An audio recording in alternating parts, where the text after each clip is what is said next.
TJ, how long does it take to get acclimated with a lot of the new faces that are out there, especially on defense? Well, it takes time. This is my first week officially back. I was here for the first couple days of OTAs. It's a lot of new faces, but it's a lot to take in. It's hard to get to everyone and introduce yourself, but as we just continue to be around each other, not only in here but also on the field, you kind of build an understanding of who people are, what their roles are, and a little bit about their personalities.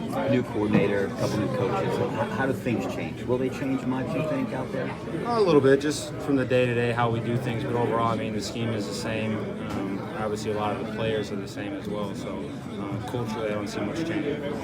I know it's early, but just what do you see from some of the younger guys and just the way that they're coming in here, their eagerness, things like that? Yeah, I mean, there's a good core group of veterans here to learn from. No one is coming in here being super loud, which I always appreciate. They're not trying to be someone that they're not. Asking a lot of the right questions, being very attentive in meetings, and that's all he's really asked for this time. Do you feel like you're fielding more questions now? I mean, after coming off Defensive Player of the Year, are people coming up to you more, especially these younger guys? A little bit. It's just one of those things that as I keep continuing to progress here, not only just being successful on the field, but just continue to be a leader here. And I mean, it's going on my 6th year, so that stuff is just kind of natural. And I'm an open book. I'm not a guy that is uncomfortable sharing information. I'm trying to help this team win the Super Bowl when possible. Does it feel like year 6 for you? No, this is flying by. Absolutely, it's insane how quickly it's gone by, and I still feel great. I feel like my best football is ahead of me, so I'm very excited for this season. How do you keep moving in that play to get to that upward? Just continue to work. I mean, there's so many areas where I feel like I can improve. Just in the weight room and all off season when I'm here, just finding little details to continue to work on.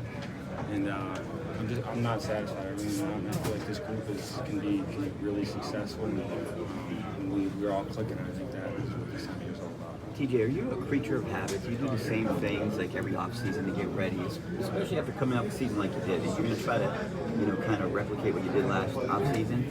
Yeah, I mean, or do you change stuff? I always go back to Wisconsin. I always train in Waukesha County with my trainer, Brad Arnett at NXLO. I always tell people they come watch and work out. It's very football specific. You don't see me just bench pressing every day, squatting every day. It's all to be the best football player that I can possibly be. It may look boring, but a lot of people get bored with the little details, and that's how you be successful. You just have to not get so caught up in the redundancy. You have to understand why you're doing all these little things. Because if you're not doing all the little details, someone out there is. I want to be the guy that continues to get better, and in order to do that, you have to do all those little things. I don't know how much you specific come up with that. Most people are just lifting and running, but how did you? I've been going to him since I was, 14, 15 years old. J.J. went to him. Derek still comes back in the offseason, so it's a great partnership with him. He knows our bodies the best because we've been going to him for so long. But it's also just, there's an understanding where it doesn't matter if I bench press 500 pounds if I can't rush a passer. So it's all about making myself the best football player that I can be so that I can perform for my team when needed. How much did winning a Defensive Player of the Year motivate you in the past, and then to finally get it then, is there still a drive there? Because, how can you improve? You can't really improve on that. You know what I'm saying? Like, you can't top that. I mean, the number one goal has always been the Super Bowl, and that's not changing. So that's the goal that hasn't been attained. And just trying to be the best player that I can be, because if the best asset I have in this team is performing well each and every week, and that's the goal. There's a